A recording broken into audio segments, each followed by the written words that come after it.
یعنی اب دیکھیے گندا بچہ کہہ کے وہ ایک طرح سے انڈیا کو اپنا بھولا سا وہ بتا رہے ہیں کہ یہ ہمارا بیبی ہے تو وہ گندا کام کیا، تم نے گندا کام نہیں کرنا، تم نہیں کرنا۔ اچھا اس میں شمشاد صاحب ایک چیز بڑی امپورٹنٹ آپ نے بات کہی ہے، وہ یہ تھی جب آپ نے کہا کہ میں نے ان سیاستدانوں کے ڈینجرس خیالات سے اس ملک کو بچایا ہوا ہے۔ جی بالکل، ٹھیک ہے، اب یہ مجھے بتائیں کہ کیا اس سے یہ نتیجہ اخذ کیا جائے کہ یہ لوگ جو ہیں یہ پاکستان کے لیے سنسیئر نہیں ہیں، یا یہ نائیو ہیں کہ ان کو پتہ ہی نہیں ہے کہ اسٹیٹ کرافٹ کیا ہوتی ہے، گورننس کیا ہوتی ہے؟ میں آپ کو ایک چیز بہت صاف کہوں گا کہ یہ دونوں اس وقت تو ہمارے ہاں جو ایک سیاسی سسٹم ہے اس کا آوے کا آوا بگڑا ہوا ہے، اور وہ اسی وجہ سے ہے کہ یہ سیاسی جو فیملیز ہیں دو جنہوں نے یہ پاکستان قبضے میں کر لیا ہوا ہے، کیونکہ انہوں نے تو اب راجدھانیاں بنا لی نا کہ ہمارے بعد ہمارے جو وارث ہیں وہ چلتے جائیں گے، یہ اس میں اور وہ بادشاہتوں والے مسئلے میں کوئی فرق نہیں ہے۔ تو اور اب تو 21ویں صدی ہے، زرداری نے اپنا ایک قلعہ گاڑا ہوا ہے اور یہ شریفوں نے اپنا قلعہ گاڑا ہوا ہے، اور پھر آگے ان کے بچے تیار بیٹھے ہیں۔ تو یہ میں کہتا ہوں اس سے بڑھ کر کوئی بد نصیبی کسی قوم کی نہیں ہو سکتی جہاں دو کرپٹ فیملیز آپ کے ملک کی تقدیر اپنے ہاتھوں میں لے لیں۔ تو یہ ہے، یہ جو آپ کہتے ہیں نائب، میں کہتا ہوں اس سے بھی کوئی سخت کوئی فقرہ ہو وہ کہنا پڑے گا، کیونکہ ان کو پاکستان کا کچھ کوئی احساس نہیں ہے۔ یہ زرداری نے جس طریقے سے وہ سوئٹزرلینڈ میں پیسہ رکھا ہوا تھا وہاں سے کدھر گیا، ہائی کمشنروں کو استعمال کرتے رہے ہیں، میں کہتا ہوں کہ ہمارے لوگ ان کے کھلواڑ میں شامل رہے ہیں۔ اور یہ جو ابھی آپ کے دو سفیر بیٹھے ہیں، وہاں ایک نیو یارک میں بیٹھا ہے، واشنگٹن میں، یہ بھی زرداری کے چیلے ہیں، سوائے اس کے نیو یارک والے کے واشنگٹن میں بیٹھا ہے، یہ زرداری کا پٹھو ہے۔ چائنا کے حوالہ جب یہ پریزیڈنٹ ہوتا تھا تو چین کے ساتھ جتنے کاروباری مسئلے ہوتے تھے وہ سالو کرتا تھا۔ تو ہمارے لوگ یعنی اس میں آ جاتے ہیں، فارن سروس والے بھی آ جاتے ہیں، جو ان کے شاگرد بن جاتے ہیں وہ پھر اسی طرح کرتے ہیں۔ میں نے نواز شریف کے ہوتے ہوئے میں نے اس سے اچھا کام کروایا۔ میں نے کہا کہ جب امریکہ کا دباؤ تھا کہ جی اگر کیا تم نے ٹیسٹ تو ہم سے برا کوئی نہیں ہوگا، تو ہم نے امریکہ کے ساتھ کوئی یہ نہیں جھگڑا کیا کہ نہیں ہم نے کرنا ہے۔ میں نے طریقہ تھا کہ نواز شریف کو میں نے 2-3 فقرے دیے تھے جس میں یہ تھا کہ کمٹمنٹ کوئی نہیں کرنی، نہ یہ کہنا ہے کہ نہیں ہم نے کرنا ہے، یہ تھا کہ ہم ابھی اپنے مفاد کے مطابق سوچ رہے ہیں، دیکھیں گے، فیصلہ کریں گے، اور پھر جس وقت آ گیا تو ہم نے کر دیا۔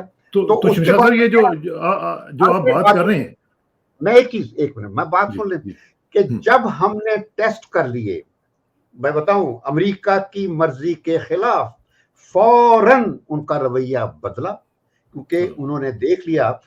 جب میرے ساتھ یعنی وہ ایک وفد آیا تھا ان کا امریکہ کا، جس میں سینٹ کام کا کمانڈر بھی تھا جنرل زینی جو کو 4 اسٹار جنرل تھا، Strobe Talbott was leading the delegation, اس میں اسسٹنٹ سیکرٹری آف اسٹیٹ تھا، اس میں ایک نیوکلیئر پرولیفریشن کا بندہ تھا، تو 5-6 بندے تھے۔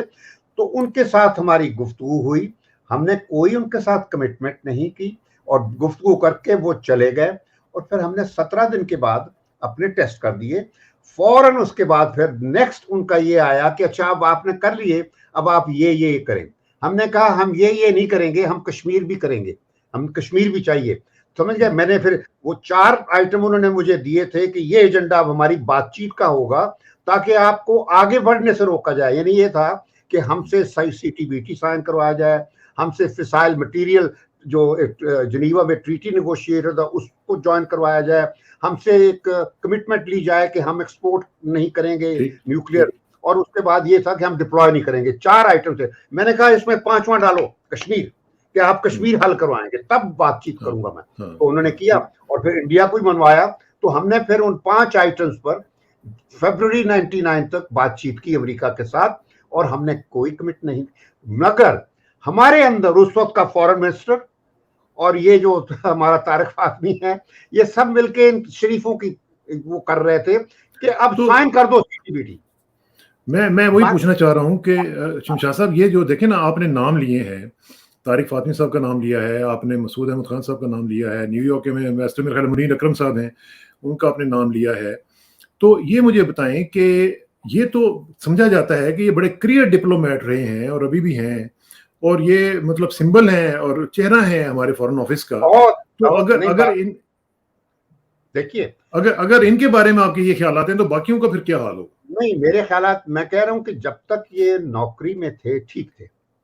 اب سب ادھر سے لوگ نہیں سمجھ سکتے یہ باتیں کہ Munir Akram is one of our best diplomats.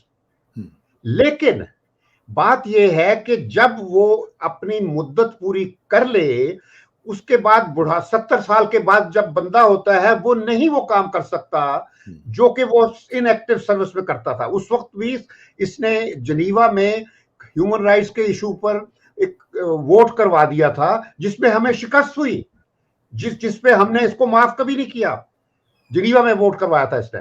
تو اس وجہ سے اس نے بڑی بڑی غلطیاں کی ہیں. نیو یارک میں بھی جا کر اس نے پہلے تو یہ بے ایمانیاں اس طریقے سے کی کہ ایک اپنی کی مسٹریس تھی, اس کے لیے فرسٹ ایونیو پر اس نے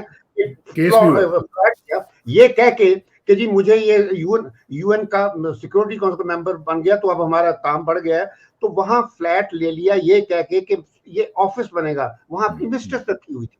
یہ جب گندی باتیں ہو جائیں تو پھر اس بندے کو نہیں کسی جگہ لانا چاہیے, کیونکہ دشمن آپ کا ایکسپلائٹ کرے گا کہ یہ بندہ یہ کرتا ہے. اس نے چونکہ ایک دفعہ ان کے پر کیس بھی ہوا تھا, آپ کو شاید میں بتاؤں نا, وہ جب کیس ہوا تھا میں ان دنوں وہی تھا, تو میں اس وقت ریٹائر ہو چکا تھا, تو میں یو این میں کام کنسلٹنسی کر رہا تھا. تو میں ایک دن میڈیسن ایونیو پہ لنچ کے وقت واک کر رہا تھا. اتنے میں میرا ایک دوست گورنمنٹ کالج کے زمانے کا جو کہ مینیجر تھا اس ہوٹل کا, جو میری جو امبیسڈر کی ریزیڈنس تھی امریکہ نیو یارک میں, پاکستان کے امبیسڈر کی, تو اس کا مینیجر تھا. تو وہ سامنے سے آیا تو اس نے مجھے جفی ڈالی, مگر ساتھ ہی کہنے کا رانا تو کی کیتا. اس نے یہ کہا, رانا مجھے کہتے تھے, کوئی رانا تو کی کیتا. میں کیا ہو گیا, کہتے تو وہ کڑی نو لو لوہان کر دیتا. یعنی وہ اس لڑکی جس کو مارا تھا اس منیر اکرم نے, تو اس نے سوچا میں نے مارا ہے, کیونکہ اس کو نہیں پتا تھا کہ میں ریٹائر ہو چکا ہوں. کہتے تو لو لو, میں نے کہا میں تو چھڈیا بھی 1.5 سال ہو گیا تو میں نہیں ہوں. تو مقصد میرا تھا کہ اس بندے کو امریکہ نے پرسونا نان گراٹا ڈکلیئر کر دیا تھا کہ اس نے عورت کو مارا تھا, اور وہ عورت ڈپلومیٹک کمیونٹی کے اوپر. یہ باتیں تو ہوتی ہیں نا, یہ بھی دیکھیں سکلز جو اور چیزیں ہوتی ہیں, مگر پرسنل باتوں میں کبھی دخل نہیں دیتا. یعنی اس نے پہلے ایک امریکن لڑکی سے شادی کی تھی, اب جب 70 سال ریٹائرمنٹ کے بعد پھر اس نے ایک اور یہودی لڑکی سے, ایک اور سے وہاں کیا کہ بزنس لیڈی ہے, بہت امیر ہے اس سے اب یہودیوں کے ساتھ مل کے پاکستان کا بیڑا اندر سے ختم کر رہا ہے. تو یہ باتیں جو ہیں نا یہ سوچنے والی ہوتی ہیں. تو کیا یہ چیزیں جو ہیں یہ ہمارے جو کار پرداز ہیں ان کو نہیں نظر آ رہی ہیں کہ یہ کیا ہو رہا ہے وہاں پہ؟ اور new York is a very important place. ہاں, میں بات یہ کہہ رہا ہوں کہ میں نے عمران خان کو میسج بھیجا. اس وقت میں تو عمران کو نہیں کبھی بھی ملا ہوتا, میں نے کسی کے ذریعے, اس کی کوئی بندہ تھا پارٹی کے جو ہوتے ہیں, میں نے کہا کہ تم نے یہ غلط کام کیا ہے دونوں امبیسڈروں کو اپوائنٹ کر کے. یہ آزاد کشمیر کا پریزیڈنٹ تھا, وہ ٹھیک تھا اس وقت تک کہ کوئی کشمیری تھا, لیکن جا کے دوسری دفعہ وہاں جانا, واشنگٹن بھیجنا امریکہ, وہ بہت غلط بن جاتی ہے بات. میں ایک دفعہ کوئی چلا جائے اس کے بعد دوسری جگہ میں نہیں اس کو بھیجتا وہاں. تو اس وجہ سے یہ جو تھا, یعنی دونوں کو میں نے جب پروٹیسٹ کیا عمران کو, اس کا مجھے جواب آیا کہ شمشاد صاحب میں نے نہیں ان کو اپوائنٹ کیا. جب میں سمجھ گیا کہ, تو پھر میں پنڈی گیا, میں نے میسج بھیجا, میں نے کہا کہ میں ملنا چاہتا ہوں, اور میں ملا پھر جو ان کے بڑے بندے تھے. میں نے کہا کہ یہ, انہوں نے کہا کہ نہیں جی یہ بندہ ہم نے کیا اپنی مرضی سے. تو مقصد تھا کہ بندے یہ اپوائنٹ کرتے ہیں. یہ سوچ لیجئے ان فیملیوں کے ہوتے ہوئے بندے یہ کرتے ہیں. یہ کوئی یعنی جو امپورٹنٹ پوسٹیں ہوتی ہیں وہ یہ بھجواتے ہیں, باجوہ نے بھجوائے تھے. بس سیدھی سی بات. پھر جنرل صاحب, پھر ہم بلیم جب ہم بلیم کرتے ہیں ان کو, تو بلیم پھر ہم پولیٹیشنز کو کرتے ہیں کہ جی جس طرح آپ نے عمران کو جا کے کہا, تو پھر عمران کے بھی تو کوئی قصور تو نہ ہوا نا؟ نہ میں بتاتا ہوں کہ میں نے 3 سال سیاستدانوں کے ساتھ گزارے ہیں. میں نے کوئی دن ایسا نہیں دیکھا جس دن پرائم منسٹر نے, نواز شریف نے جرنیل کو یہ نہ کہو جنرل صاحب ہوں اسی کرنا کی ہے. ہر روز میں اس وقت سوچا کرتا تھا, مجھے نفرت تھی ان باتوں سے. میں نے مشرف کو ایک دن پرچہ بنا کے دے دیا تھا کہ دس از واٹ آئی وانٹ, کہ آرمی اس طرح کی ہونی چاہیے جس طرح انڈیا میں ہوتا ہے. اس نے ایسے کر کے پھینکا پرچہ، ان کو سوٹ کیا، میں نے بتایا تھا ایسے کر کے پھینکا.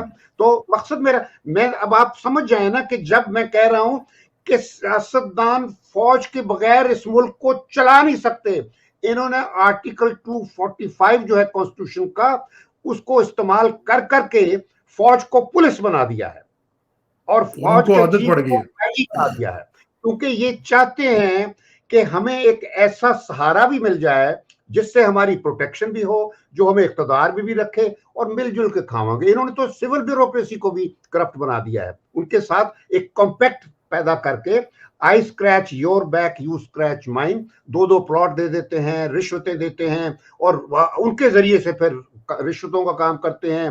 یعنی کچھ نہ پوچھئے، ملک لوٹنے کے طریقے ہیں جن پر برابر 75 سال سے ہو رہا ہے، اور اب پھر ہم واپس اسی ٹریک پر آ گئے ہیں. بس میں تو ابھی جو صورتحال ہے اس میں، اب یہ ساری چیزیں تو ہم جان گئے کہ جی کیا کیا مسائل چل رہے ہیں، لیکن اب جو ہم آگے بڑھ رہے ہیں، اب سنا ہے کہ الیکشنز جو ہیں وہ کال کیے جا رہے ہیں، سنا ہے کہ پرائم منسٹر شہباز شریف صاحب جو ہیں وہ کہہ رہے ہیں کہ جی ہم تیار ہیں جانے کے لیے اور جو بھی ہوگا. لیکن کیا الیکشن ہوتے ہوئے آپ کو نظر آ رہی ہیں اس صورتحال میں؟ الیکشن ہو جائے کوئی فرق نہیں پڑتا. میں کہتا ہوں الیکشن تو 2013 میں بھی الیکشن ہوا تھا، ٹھیک ہے، 2018 کا بھی الیکشن اب پتہ چلتا ہے کہ وہ بھی انجینئر تھا.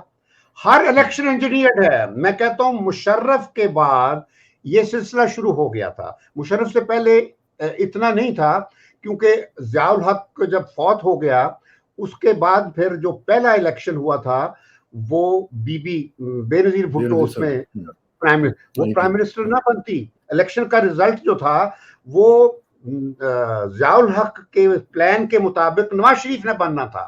ساری جو مشینری تھی فوج کی اس نے اس کو بنانا تھا، جو اسلامک جہاد بنانا تھا یا کیا تھا پتہ نہیں کیا، آئی جی آئی. تو میں کہنا چاہتا ہوں کہ فوج اس وقت سے انجینئر کر رہی ہے الیکشن، ہر الیکشن فوج اس کا نتیجہ. بلکہ 88 میں 2 امریکہ کے اسسٹنٹ سیکرٹری آئے تھے، رچرڈ آرمیٹیج اور دوسرا رچرڈ مرفی. میں ان کو اس وقت مذاق سے کہا کرتا تھا 2 ڈکس آئے تھے اسلام آباد. انہوں نے اس کے بعد انہوں نے فوج کے ساتھ بیٹھ کر پیسہ سیٹل کر لیا تھا کہ بے نظیر کو بنا دیں گے، لیکن یہ نہ ہمارے نیوکلیر پروگرام کو ٹچ کرے گی اور نہ افغانستان میں ہماری پالیسی کو کرے گی. وہ جب سال کے بعد ہی وہ اپنے ہاتھ پاؤں سے باہر جانے لگے تو پہلے وہ ووٹ آف نو کانفیڈنس کروانے کی کوشش کی، وہ نہ ہوا، پھر اس کو اتار دیا تو غلام صاحب کے ذریعے. تو اس طرح جو پریزیڈنٹ تھا وہ ضیاء الحق نے طاقت دے دی تھی اس کو ختم کرنے کی، سولین حکومت کو. تو یہ جو اصل بات وہ ہے کہ سیاست فوجی لوگ تو وہ کریں گے جو ان کے خیال سے پاکستان کے لیے ضروری ہے، اور فوجیوں کا دماغ جو ہے وہ ڈسپلنڈ ان دا سینس کہ وہ ایک ٹرینڈ ہے، ان کو اسٹریٹجکلی ٹریننگ ہوئی ہوتی ہے. انہیں دیکھنا ہے کہ ملک کو کیسے بچانا ہے، یہ ان کا پرائمری گول ہوتا ہے. تو وہ ان 10 سالوں میں جو تھے، 90 کی دہائی کا جو ڈیکیڈ تھا، اس میں انہوں نے 4 دفعہ ان کو لائے. یہی تو میں کہہ رہا ہوں کہ اگر ان کو پتا ہے and they are trained for it, تو پھر کم از کم اتنا تو انہیں ٹریننگ بتانی چاہیے نا کہ بھئی یہ 4 دفعہ ان کو آپ لا رہے ہیں، سوئچ کر رہے ہیں، یہ نہیں چلنے جا رہے، ان کو ان کی ضرورت نہیں ہے. اور لیا ایسا نا عمران خان ہوں اس دفعہ یہ اسی وجہ سے لائے تھے کہ ان دونوں فیملیوں سے وہ تنگ آ گئے تھے. انہوں نے نواز شریف کو تو قید کے سپرد کر دیا، جیل میں ڈال دیا، اور اب سوچا کہ ہمیں یہ بندہ ایک بیوقوف جیسا نو مل جائے گا تو اسی یہ بہ کے جو کرتے ہیں اپنے مطلب اپنا جو بھی ان کے پلانز ہیں پاکستان کے بارے میں، مطلب وہ اتنے خطرناک نہیں ہیں. جب یہ اقتدار میں آتے ہیں تو مشرف نے بھی بڑا زبردست 7 نکاتی پروگرام دیا تھا جو ایوری باڈی وانٹڈ کہ بھی ہو جائے امپلیمنٹ، مگر اس نے امپلیمنٹ کرنے کی بجائے یہ جو کاف لیگ والوں کے ساتھ مل کے ایک نئی پارٹی بنا کے خود سیاستدان بن گیا. کیو لیگ میں کہا کرتا تھا QUEUE جو ہے اس کا نام تھا، میں نے رکھا ہوا کیو لیگ. تو وہ اس کو بنا کے تو مشرف سیاستدان بنا، اس دن کے بعد اس کا خاتمہ ہو گیا. تو یہ اصل بات یہ ہے کہ جو فوجی حکمران آتے ہیں وہ کوئی